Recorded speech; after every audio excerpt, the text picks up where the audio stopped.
Claire McCaskill is a former Democratic senator from Missouri. Fernando Mondi is a veteran Democratic pollster and strategist who hails from Florida, and they both join me now. Fernando, let me go to you first. We're getting some results from that other contested race in Florida 1 as that comes in, because those polls closed an hour later. Your read on what we were just hearing about the sort of mood inside the Josh Weil party there and their understanding of what kind of the hill they were trying to climb is and what tonight's results might mean. Chris, I think we can define it already, even waiting for the results in the District 1 race with 2 words, game on. These are very bad numbers for the Trump administration, certainly, because, look, even those of us in Florida, we never really expected either of these seats to be won. But the fact that plus 30 seats, deep ruby red Republican seats, have had a 20-point shift, or in some cases we're seeing in the other race right now, it's virtually tied. What does that project for the rest of the country? Wherever else there's going to be a close election or an election that was decided by 4 or 5 points, you've got to be deeply concerned if you're the Republican Party right now looking at these numbers, especially given that this is still supposed to be the honeymoon, Trump at the apex of his powers. We're seeing anything but that. If I could just make one other quick point. Yep. I think Cory Booker doing that tonight as well, not just historic. I'm going to make a prediction on this broadcast, Chris. We saw the record set tonight for the longest Senate floor speech. You're going to see that record broken several times over the next couple of years. There's 46 other Democratic senators.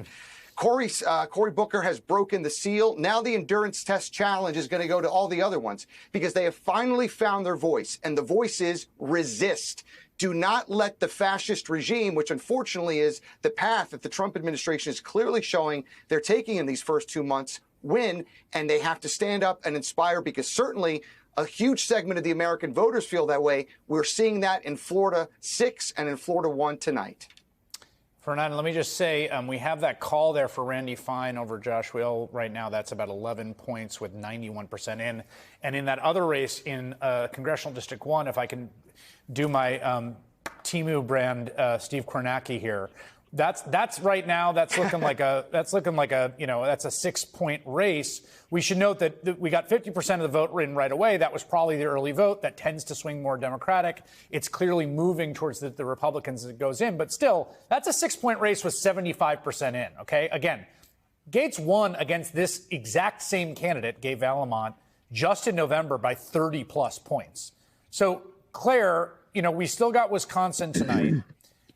The most interesting moments happened to me in the last week was what the announcement about Stefanik last week, when they said, sorry, Congresswoman, we know this is your life's goal. We know that you're quite literally probably measuring the drapes for the penthouse in the sky across from the UN. But I got bad news for you. We need you in there. Hold on one second.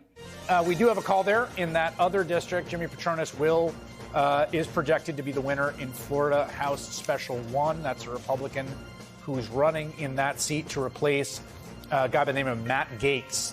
He is projected to win again with 74% of the vote in, up 6 points in a district that Gaetz carried against this very same Democrat just 3 or 4 months ago by a 30-point margin. So we're looking at, as of now, a 24-point swing or something like that towards Democrats. Now, again, much lower turnout. It's probably going to be roughly about half of the turnout we saw in November when all is said and done.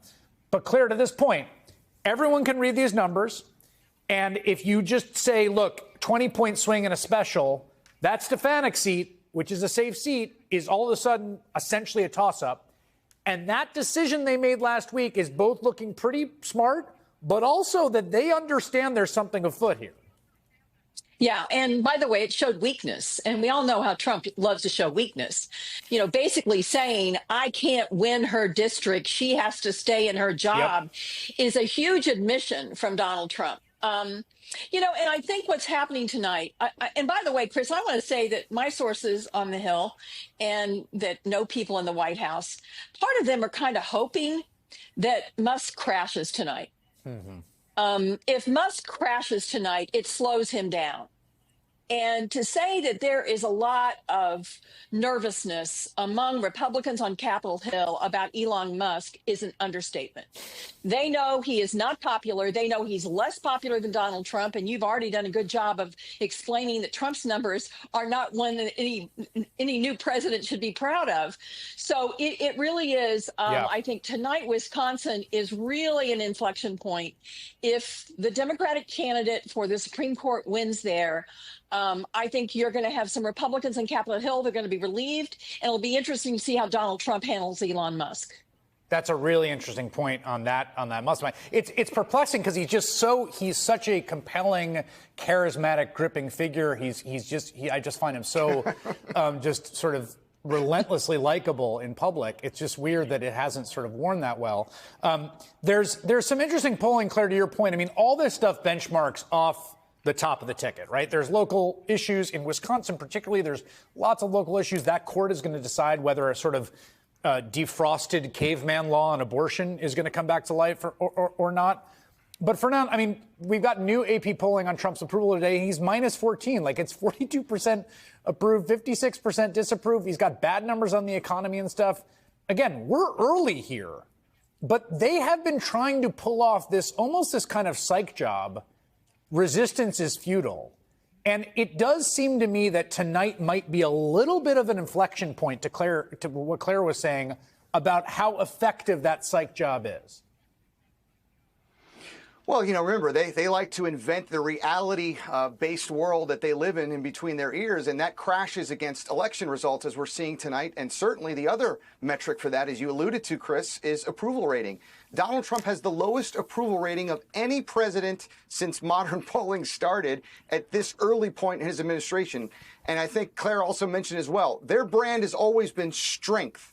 Well, we're seeing anything but strength. We're seeing weakness tonight, and we're also seeing that the resistance is alive and well. And I think you're going to see the same flow of dollars to other races and others campaigns set off by the stampede tonight. I think tonight is the night that Democrats and the coalition that is now anti-Trump has found its voice. It's going to be an interesting now 2 months and 2 years ahead before the midterms.